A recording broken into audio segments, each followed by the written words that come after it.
विधि क्षेत्र से जुड़े हुए समस्त साथियों, अधिवक्ता साथियों एवं प्यारे विद्यार्थियों, देश में 1 जुलाई से लागू होंगे 3 नए कानून।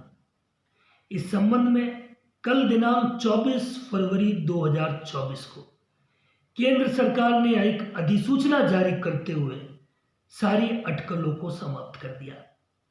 इससे पूर्व में अधिवक्ता साथियों के मन में भी, प्रतियोगी परीक्षा के विद्यार्थियों के मन में भी ये अटकलें लगाई जा रही थी कि अब कौन से कानून पढ़े जाए।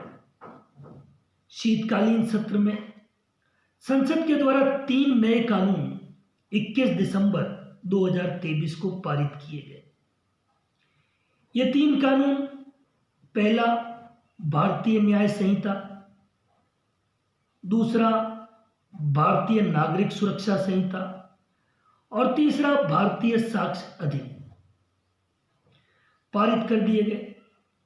25 दिसंबर 2023 को ही राष्ट्रपति मुर्मू द्वारा इन कानूनों को सहमति भी प्रदान कर दी गई, परंतु 25 दिसंबर से अब तक लगभग 2 महीने के बाद भी विधि क्षेत्र से जुड़ा हुआ हर व्यक्ति, चाहे वो अधिवक्ता हो, चाहे वो विधि का विद्यार्थी हो, इस बात को लेकर असमंजस की स्थिति में था कि पुराने कानून पढ़े जाए या नए कानून पढ़े जाए। ये सारी अटकलें कल जो केंद्र सरकार के अधिसूचना जारी की गई, इससे समाप्त हो गई। केंद्र सरकार ने इस बात को स्पष्ट कर दिया कि देश में अब ये तीनों कानून 1 जुलाई 2024 से लागू कर दिए जाएंगे। पहला कानून भारतीय न्याय संहिता की हम बात करें तो पूर्व में इसे भारतीय दंड संहिता के नाम से जाना जाता था। इंडियन पीनल कोड 1860 का यह कानून हुआ करता था। समय के साथ साथ परिवर्तनों की आवश्यकता हुई, संशोधन महसूस हुए। न्यायपालिका ने, लेजिस्लेचर ने न्यायपालिका की मंशा को समझते हुए विधायिका ने नए कानून पारित किए। पुरानी भारतीय दंड संहिता में कुल 511 धाराएं थी। इसके स्थान पर जो भारतीय न्याय संहिता आई है 2023 की, इसमें 358 धाराएं रखी गई। ऊपरी तौर पर देखने में धाराएं कम प्रतीत हो रही है, परंतु अधिकांश धाराओं को सब क्लोजेस में जोड़ दिया गया है, सेक्शंस को कम किया गया है। 20 नए अपराधों का सृजन भी भारतीय न्याय संहिता में किया गया है। और कल जो अधिसूचना जारी हुई उसमें एक बात स्पष्ट कर दी गई कि जो भारतीय न्याय संहिता का धारा 106 का खंड 2 है, उसको फिलहाल देश में लागू नहीं किया जाएगा। इस 106 खंड 2 को बाद में भविष्य में प्रवर्तन में लाया जाएगा, जब भी इस पर जो विवाद हुआ था वो समाप्त हो जाएगा। आप सभी को ये विदित होगा कि पूर्व में हमारे देश में व्यापक स्तर पर ट्रक ड्राइवर्स लोगों ने हड़ताल कर दी थी। बहुत सारे ड्राइवर इस हड़ताल में शामिल हुए क्योंकि ये जो सीधी सीधी धारा 106 का खंड 2 था, ऐसा ड्राइवर्स को लगा कि वो उनके हितों पर कुठाराघात कर रहा है। अब मन में सवाल पैदा हो रहा है कि ये 106 का खंड 2 क्या है। तो मैं सीधा स्पष्ट रूप से आप लोगों को बताऊं कि जो पूर्व में 304A death cause by negligent act हुआ करता था इंडियन पीनल कोड में, उसको ही 106 में रखा गया है।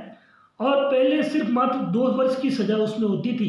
Act done by negligent act से डेथ अगर कॉज हो जाती थी तो सिर्फ 2 वर्ष का उसमें सजा का प्रावधान था। लेकिन नए कानून में इस 2 वर्ष को हटाकर 5 वर्ष तक की सजा का प्रावधान किया, जो भी कुछ हद तक ठीक है। लेकिन जो बवाल मचा पिछले दिनों देश में, वो इस उपबंध के क्लोज नंबर 2 को लेकर, 106 क्लोज 2 को लेकर मचा, जिसमें यह स्पष्ट किया नए भारतीय न्याय संहिता में कि अगर कोई ड्राइवर है और वो उपेक्षापूर्वक कार्रवाई करता है, गैर इरादतन हत्या जैसे अपराध का उस पर दोष लगता है, और वो अगर उससे एक्सीडेंट हो जाता है, किसी की मृत्यु कारित हो जाती है, तो उसे सूचना देनी होगी नियरेस्ट पुलिस स्टेशन में, नियरेस्ट कोर्ट या मजिस्ट्रेट जो भी हो, तो उसे वहाँ इस बात की सूचना देनी होगी। अगर वो सूचना नहीं देता है और वो वहाँ से एक्सीडेंट करके भाग जाता है, हिट एंड रन का कुल मिलाकर अगर केस हो जाता है, तो 10 वर्ष तक के दंड का प्रावधान रखा गया। बस इसी क्लोज को समझने में थोड़ी त्रुटि हुई, इसके निर्वचन का थोड़ा प्रश्न खड़ा हुआ और देश में व्यापक स्तर पर ड्राइवर्स की हड़ताल शुरू हो गई। और इसी हड़ताल को लेकर और इसी बवाल के बाद विधायिका ने यह तय किया कि इस 106 के खंड 2 को फिलहाल लागू नहीं किया जाए।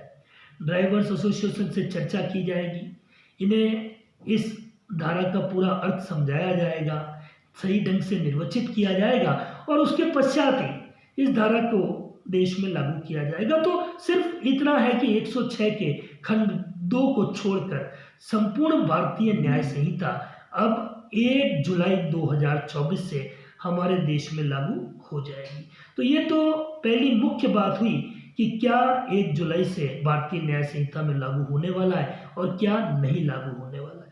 तो संपूर्ण संहिता लागू होगी, सारे 358 धाराएं लागू होगी, 106 के खंड 2 को छोड़कर। हिट एंड रन वाले पार्ट को फिलहाल अलग रखा गया है, उसके ऊपर बाद में निर्णय जो भी होगा उसके अंदर सरकार के माध्यम से हमारे सामने आएगा। परंतु फिलहाल हम ये कहेंगे कि इसके अतिरिक्त सारे के सारे कानून और सारे के सारे उपबंध ज्यों के त्यों 1 जुलाई 2024 से लागू कर दिए जाएंगे। अब ये जो भारतीय न्याय संहिता आई, जो पूर्व में भारतीय दंड संहिता के नाम से प्रचलित थी, 20 नए अपराध जोड़ दिए गए। स्नैचिंग, मॉब लिंचिंग जैसे अपराधों को इसमें शामिल किया गया। 33 ऐसे अपराध हैं जिनमें दंड के स्वरूप को बढ़ा दिया गया है, सजा को बढ़ा दिया गया है। 83 सेक्शंस इसमें कुछ ऐसे हैं जिनमें जुर्माने की राशि में फाइन को भी एक्सटेंड किया गया है, फाइन में भी एक्सीड किया गया है, फाइन को बढ़ाया गया है। 19 धाराएं हटा दी गई है जो कि पुरानी भारतीय दंड संहिता में हुआ करती थी। नई भारतीय न्याय संहिता में दंड के स्वरूप को परिवर्तन करते हुए, दंड की प्रकृति को बदलते हुए और दंड को एक नया आयाम देते हुए कम्युनिटी सर्विसेज, सोशल सर्विसेज जैसे पनिशमेंट को भी स्थान दिया गया है। तो अब जुर्माने की सजा तो पहले भी होती थी, अभी भी होती है, लेकिन एक नई सजा भी कुछ अपराधों में आपको दिखाई पड़ेगी जो कम्युनिटी सर्विस के नाम से जानी जाएगी। सामुदायिक सेवा जिसे हम कह दें या सामाजिक सेवा, सोशल सर्विसेज के रूप में भी कोर्ट कुछ दायित्व अपराधियों पर या अभियुक्तों पर अधिरोपित कर सकता है।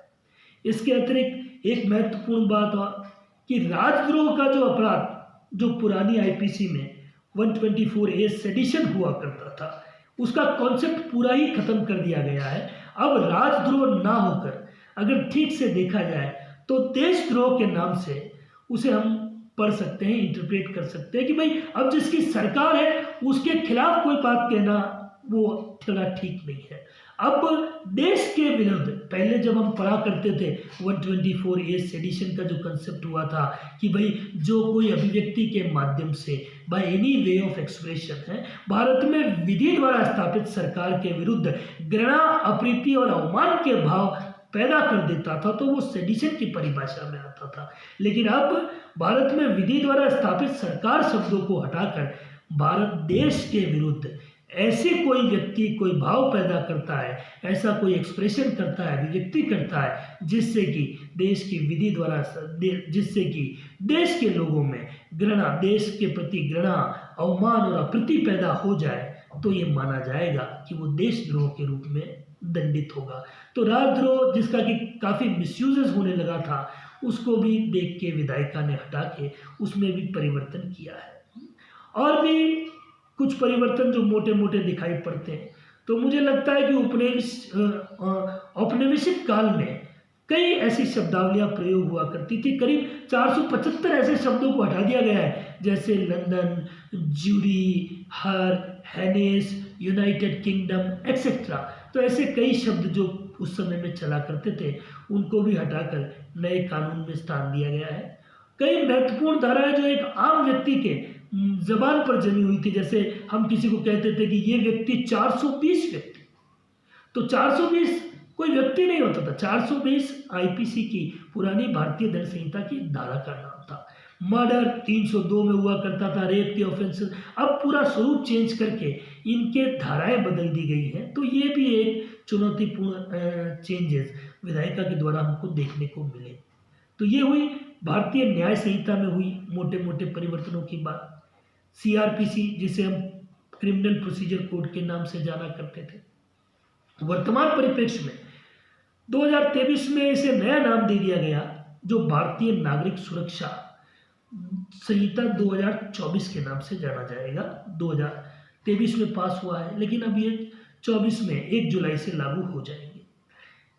बात करें भारतीय नागरिक सुरक्षा संहिता की, तो पूर्व में इसमें 484 धाराएं हुआ करती थी। वर्तमान में 531 धाराएं अब होगी।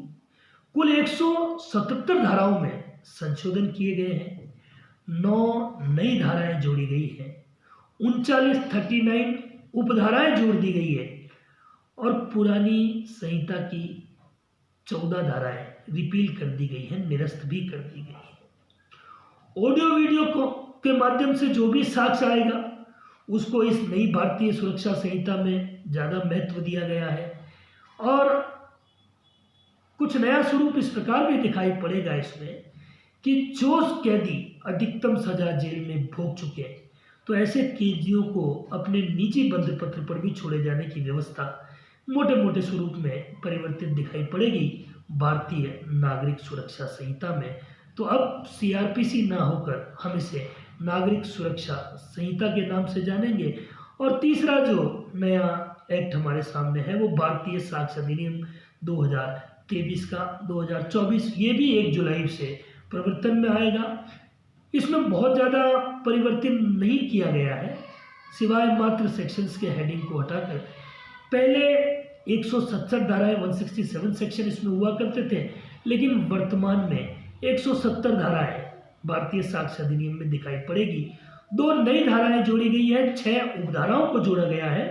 और एक अगर मोटी और महत्वपूर्ण बात की जाए तो गवाहों की सुरक्षा के संबंध में इस अधिनियम में कुछ नई धाराएं जोड़कर नए कानून को नया स्वरूप देने का प्रयास विधायिका के द्वारा किया गया है। तो एक अटकलें तो यह समाप्त हुई कि अब हमें कौन से कानून पढ़ने।